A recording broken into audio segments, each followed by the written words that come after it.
ចឹងគឺមានន័យថារុស្ស៊ីនឹងគឺមិនអាចការពារទ្រព្យសម្បត្តិដ៏សំខាន់បំផុតរបស់ខ្លួនបានផងតើពួកគេនឹងអាចធ្វើអ្វីនៅផ្សេងបានទៀតអញ្ចឹងនេះគឺបើកផ្លូវឲ្យសហរដ្ឋអាមេរិកនិងអាល្លឺម៉ង់នឹងគឺដកបំរាមទាំងស្រុងទៅលើការប្រើប្រាស់មីស៊ីលរយៈចម្ងាយឆ្ងាយដូចជាអត្តឬក៏ឈូរុជាដើមបើសូមជម្រាបសួរបងប្អូនទាំងអស់គ្នាថ្ងៃនេះយើងងាកមកចាប់អារម្មណ៍ទៅលើអត្ថបទមួយដែលគេបានសរសេរថាអ៊ុយក្រែននឹងគឺបានវាយប្រហារទៅលើស្ពានខើចដែលស្ពាននេះគឺជានិមិត្តរូបរបស់ប្រទេសរុស្ស៊ីនឹងបើអញ្ចឹងការវាយប្រហារនេះគឺបានបង្ហាញថាអ៊ុយក្រែននឹងគឺមានសមត្ថភាពគឺមិនត្រឹមតែវាយប្រហារចូលទឹកដីរបស់រុស្ស៊ីតែប៉ុណ្ណោះនោះទេក៏ប៉ុន្តែថែមទាំងអាចកាត់ផ្តាច់ការផ្គត់ផ្គង់ទៅកាន់តំបន់នៃការកាន់កាប់សំខាន់ផ្សេងទៀតរបស់រុស្ស៊ីអញ្ចឹងកុំឲ្យខាតពេលវេលាយូរយើងចូលទៅកាន់អត្ថបទទាំងអស់គ្នាចំពោះអត្ថបទសារព័ត៌មាននេះគឺខ្ញុំបានយកពីប្រភព BBC អ្នកទាំងអស់គ្នាយោធាអ៊ុយក្រែនបានបើកការវាយប្រហាររួមគ្នាដោយមីស៊ីលនិងដ្រូនសមុទ្រនៅក្នុងពេលតែមួយដោយបានកំណត់គោលដៅទៅលើស្ពានខើចដែលស្ពាននេះគឺជាផ្លូវនៃការតភ្ជាប់ដ៏សំខាន់បំផុតរវាងរុស្ស៊ីដីគោកនិងឧបទ្វីបគ្រីមៀសេចក្តីរាយការណ៍បានបញ្ជាក់ថាស្លាបស្ពានធំៗជាច្រើនរួមទាំងផ្លូវថ្នល់និងផ្លូវដែកគឺបានដួលរលំនិងលិចចូលទៅក្នុងទឹកសមុទ្រអស់បើចឹងបងប្អូនទាំងអស់គ្នាស្ពានខើចនេះគឺវាសំខាន់ប៉ុណ្ណាអញ្ចឹងស្ពានខើចនេះគឺមិនមែនគ្រាន់តែជាហេដ្ឋារចនាសម្ព័ន្ធតែប៉ុណ្ណោះទេក៏ប៉ុន្តែវាគឺជាគម្រោងផ្ទាល់ខ្លួនរបស់លោកវ្លាឌីមៀរពូទីនដែលវានេះគឺជានិមិត្តសញ្ញាន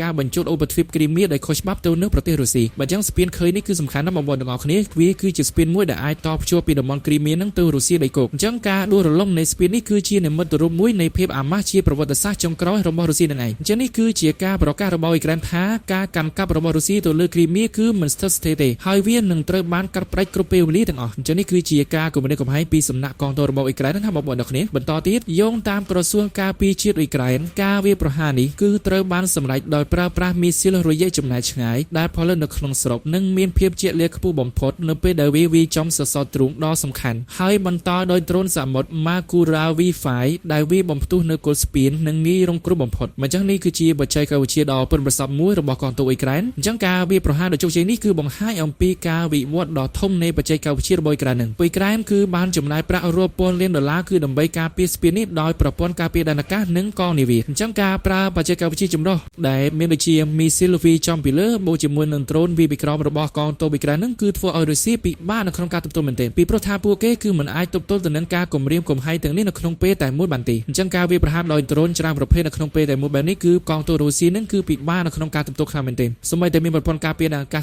ថ្លៃៗក៏ដោយក៏មិនអាចការពារពីការវាយប្រហារបាននោះដែរអញ្ចឹងយើងមើលចំណុចបន្តទៀតគឺចំណុចលេខ2គឺការកាត់ផ្តាច់ការផ្គត់ផ្គង់ទៅកាន់គ្រីមៀនិងទ័ពជើងទឹកស្របពេលជាមួយគ្នានេះកងកម្លាំងពិសេសអ៊ុយក្រែនគឺបានបញ្ជាក់អំពីការវាយប្រហារដោយជោគជ័យទៅលើកប៉ាល់ចម្បាំងដ៏សំខាន់របស់រុស្ស៊ីមួយទៀតដោយកប៉ាល់ចម្បាំងនេះគឺត្រូវបានគេជឿជាក់ថាគឺជាកប៉ាល់ចម្បាំងដែលបំពាក់មីស៊ីលចុងក្រោយនៅជិតកំពង់សេវ៉ាស្តូផលដោយបានប្រើប្រាស់នៅដ្រូនសមុទ្រជាច្រើនគ្រឿងបើចឹងកងនាវានៅសមុទ្រខ្មៅនៅពេលនេះគឺចប់សុខគ្រប់ហើយបងប្អូនទាំងគ្នាអញ្ចឹងការបាត់បង់នៅកប៉ាល់ចម្បាំងដ៏ធំមួយនេះបន្ថែមពីលើការលិចនៅកប៉ាល់មុនវាបង្ហាញថាកងនាវានៅសមុទ្រខ្មៅរបស់រុស្ស៊ីនឹងគឺត្រូវបានបំផ្លាញទាំងស្រុងហើយនៅក្នុងមានជាកងកម្លាំងនៃការវាយលុកអញ្ចឹងពួកគេនឹងគឺលែងហ៊ានចេញពីកំពង់ផែទៀតហើយនៅពេលនេះគឺដោយសារតែអីគឺដោយសារតែខ្លាចការវាយប្រហារពីសំណាក់កងទ័ពរបស់អ៊ុយក្រែននឹងឯងយើងបន្តទៀតការបំផ្លាញស្ពានខើចគឺមានន័យថាផ្លូវផ្គត់ផ្គង់ដ៏សំខាន់សម្រាប់ដឹកជញ្ជូនរថក្រោះគ្រាប់រំសាវនិងប្រេងឥន្ធនៈទៅកាន់កងទ័ពរុស្ស៊ីនៅគ្រីមៀនិងភាគខាងត្បូងនៃប្រទេសអ៊ុយក្រែនគឺត្រូវបានកាត់ផ្តាច់ទាំងស្រុងហើយនេះគឺបង្ខំឲ្យរុស្ស៊ីគឺត្រូវតែពឹងផ្អែកទាំងស្រុងទៅលើច្រករបៀងដីគោកដែលងាយនឹងរងគ្រោះជាខ្លាំងបើចឹងចំពោះអត្ថបទនឹងគេចង់បញ្ជាក់ថាការដួលរលំនៃស្ពាននេះគឺបានប្រែក្លាយពីគ្រីមៀជាមូលដ្ឋានទ័ពទៅជាអន្ទាក់នៃយុទ្ធសាស្ត្រវិញដោយកងទ័ពរបស់រុស្ស៊ីរាប់ម៉ឺននាក់នៅទីនោះគឺត្រូវបានដកខ្លួនឬត្រូវប្រឈមទៅនឹងការអត់ឃ្លានផ្នែកយុទ្ធភ័ណ្ឌអញ្ចឹងផ្លូវគោកដែលអាចឆ្លងទៅតំបន់នៃការកាន់កាប់នោះគឺជាផ្លូវដែលអ៊ុយក្រែននឹងគឺអាចវាយប្រហារបានយ៉ាងងាយស្រួលដោយកំភ្លើធំអញ្ចឹងនេះវាគឺជាភាពទាល់ច្រកដែលមិនអាចដោះស្រាយបានពីសំណាក់កងទ័ពរបស់រុស្ស៊ីនឹងអញ្ចឹងដូចជាមិនមានអីពន្យល់វែងឆ្ងាយទេយើងបន្តទៅកាន់ចំណុចទី3គឺភាពចលាចលនៅគ្រីមៀនិងសេចក្តីប្រកាសរបស់ទីក្រុងគៀវអញ្ចឹងនៅគ្រីមៀគឺចលាចលអីខ្លះហើយទីក្រុងគៀវនឹងតែងសេចក្តីប្រកាសអ្វីអញ្ចឹងខ្ញុំនឹងអានជូនបងប្អូនទាំងអស់គ្នាបន្តបំពីការវាយប្រហារប្រជាជនស៊ីវិលរាប់ពាន់នាក់នៅគ្រីមៀនិងភ្ញៀវទេសចររុស្ស៊ីគឺបាននាំគ្នាភ័យស្លន់ស្លោការភ័យស្លន់ស្លោនេះគឺដោយសារតែពួកគេព្យាយាមរត់គេចខ្លួនចេញពីឧបទ្វីបនេះតាមរយៈផ្លូវគោកតែមួយគត់ដែលនៅសេសសល់រដ្ឋាភិបាលរុស្ស៊ីបានព្យាយាមលាក់បាំងទំហំនៃការខូចខាតក៏ប៉ុន្តែរូបភាពនៃស្ពានដែលបានដួលរលំនេះគឺបានផ្សព្វផ្សាយពីពេញពិភពលោកព្រួយបាត់ទៅហើយបើចឹងនេះគឺជាការភ័យស្លន់ស្លោផ្លូវចិត្តពីសំណាក់ប្រជាពលរដ្ឋរបស់រុស្ស៊ីហ្នឹងអញ្ចឹងការដួលរលំស្ពាននេះគឺជាការវាយប្រហារផ្លូវចិត្តដ៏ធំបំផុតទៅលើប្រជាជនរុស្ស៊ីដែលគិតថាគ្រីមៀគឺ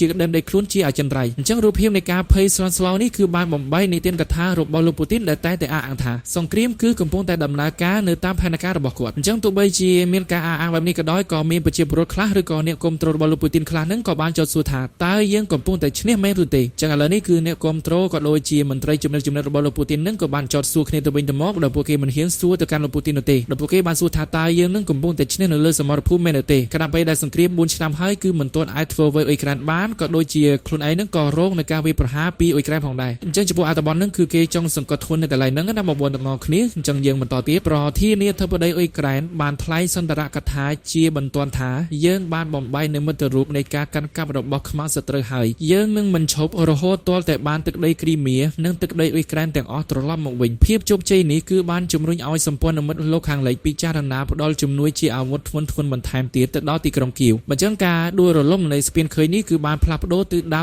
នៃយុទ្ធសាស្ត្រនៃសង្គ្រាមទាំងស្រុងជារុស្ស៊ីគឺបានបង្ខំឲ្យមានជំរឿគឺព្យាយាមចរចាដោយមានអ៊ុយក្រែនគឺជាអ្នកមានប្រៀបឬក៏ប្រឈមមុខទៅនឹងការបរាជ័យផ្នែកយោធាដែលជាមិនរួចនៅក្នុងអវទ្វីបគ្រីមៀនេះបានអញ្ចឹងយើងចូលទៅកាន់ចំណុចបន្ទាប់គឺជាជំនួយថ្មីដែលគ្មានលក្ខខណ្ឌបើតើជំនួយពីខាងណាដែលគ្មានលក្ខខណ្ឌហ្នឹងហើយជំនួយនឹងជួយទៅដល់ភាគីខាងណាអញ្ចឹងខ្ញុំអាចជូនបងប្អូនទាំងអស់គ្នាជ័យជំនះដ៏មហិមានេះគឺមិនត្រឹមតែផ្លាស់ប្ដូរស្ថានភាពនៅសមរភូមិតែប៉ុណ្ណោះនោះទេក៏ប៉ុន្តែក៏បានផ្លាស់ប្ដូរនៅផ្នត់គំនិតជាយុទ្ធសាស្ត្ររបស់លោកខាងលិចទាំងស្រុងសមាជិក NATO ដែលធ្លាប់តែមានការស្ទាក់ស្ទើរនៅក្នុងការផ្ដល់មីស៊ីលរយៈចម្ងាយឆ្ងាយដល់អ៊ុយក្រែនគឺដោយសារតែការភ័យខ្លាចការកើនឡើងនៃសង្គ្រាមនោះឥឡូវនេះគឺបានបង្ហាញអំពីទំនុកចិត្តខ្ពស់ជាងមុនបើចឹងអស់ជាច្រើនឆ្នាំហើយរុស្ស៊ីគឺតែងតែប្រើទ្រឹស្ដីនៃការកើនឡើងនៃសង្គ្រាមគឺជាឧបករណ៍គំរាមកំហែងទៅដល់លោកខាងលិចគឺដូចជាការគំរាមកំហែងប្រើនុយក្លេអ៊ែរអីអញ្ចឹងទៅក៏ប៉ុន្តែការដួលរលំនៃស្ពានឃើញនេះគឺបង្ហាញថាការគំរាមកំហែងរបស់រុស្ស៊ីនេះគឺទទេអញ្ចឹងគឺមានន័យថារុស្ស៊ីនឹងគឺមិនអាចការពារទ្រព្យសម្បត្តិដ៏សំខាន់បំផុតរបស់ខ្លួនបានផងតើពួកគេនឹងអាចធ្វើអ្វីនៅផ្សេងបានទៀតអញ្ចឹងនេះគឺបើផ្លូវឲ្យសហរដ្ឋអាមេរិកនិងអាល្លឺម៉ង់នឹងគឺដល់បំរាមទាំងស្រុងទៅលើការប្រើប្រាស់មីស៊ីលរយៈចម្ងាយឆ្ងាយដូចជា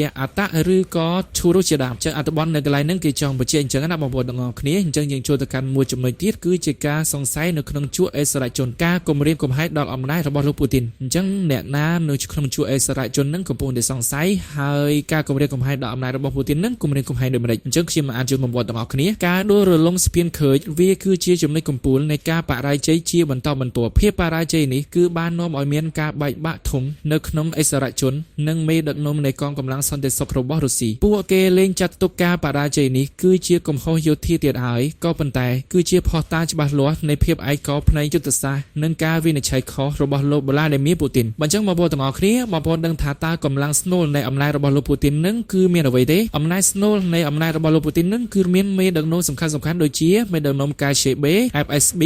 និងមេយោធាជនខ្ពស់អញ្ចឹងការបាត់បង់ស្ពានដែលជានិមិត្តរូបនៃមោទនភាពជាតិនឹងគឺបានធ្វើឲ្យពួកគេនឹងបាត់បង់ជំនឿលើមេដឹកនាំរបស់ពួកគេអញ្ចឹងពេលនេះពួកគេក៏ចាប់ផ្ដើមសួរថាតើការចំណាយទៅលើសង្គ្រាមនេះគឺធំជាងផលប្រយោជន៍ដែលពួកគេនឹងទទួលបានមកវិញមែនទេអញ្ចឹងនេះហើយវាគឺជាការគំរាមកំហែងដល់ស្ថិរភាពនយោបាយដ៏ពិតប្រាកដបំផុតរបស់លោកពូទីននឹងអញ្ចឹងនៅត្រង់ចំណុចហ្នឹងគឺមានតែប៉ុណ្្នឹងទេយើងបន្តទៀតសេចក្តីថ្លែងការណ៍សម្ងាត់ពីទីក្រុងមូស្គូបានបង្ហាញថាមន្ត្រីជាន់ខ្ពស់មួយចំនួនគឺកំពុងតែពិចារណាដោយស្ងៀមស្ងាត់អំពីយុទ្ធសាស្ត្របន្ទាប់ដែលអាចនឹងបង្ខំឲ្យមានការផ្លាស់ប្ដូរការដឹកនាំដើម្បីបញ្ចប់សង្គ្រាមដែលកំពុងតែធ្វើឲ្យប្រទេសរុស្ស៊ីគឺអន្តរាយជាប្រព័ន្ធបើចឹងនេះគឺជាជំរឿសចុងក្រោយរបស់រុស្ស៊ីឥឡូវនេះគឺបន្ទាប់អំពីការបរាជ័យជាច្រើនលើកទៅលើផ្លូវដែកផ្លូវអាកាសកងនាវានិងស្ពានឃើញនេះរុស្ស៊ីគឺត្រូវតែធ្វើការសម្រេចចិត្តដ៏ឈឺចាប់មួយចំណុចចុងក្រោយរបស់ពួកគេគឺត្រូវប្រឈមមុខទៅនឹងការចរចាដ៏អាម៉ាស់មួយឬក៏ប្រថុយប្រឋានទៅនឹងការដួលរលំផ្ទៃក្នុងដែលកំពុងតែផ្ដួចផ្ដើមដោយអិសរាជជនជាស្នូលរបស់ពួកគេនឹងអញ្ចឹងអ៊ុយក្រែនគឺបានសម្រេចជ័យជំនះផ្នែកយោធារួចទៅហើយពេលនេះពួកគេគឺកំពុងតែឈ្នះសង្គ្រាមនាពេលអនាគតផ្នែកនយោបាយរបស់រុស្ស៊ីផងដែរបើចឹងសារព័ត៌មាននេះដែលខ្ញុំបានដកស្រង់ចេញពីសារព័ត៌មាន BBC គឺមានតែប៉ុណ្ណឹងបើសិនជាមានស្ថានភាពអ្វីវិវត្តថ្មី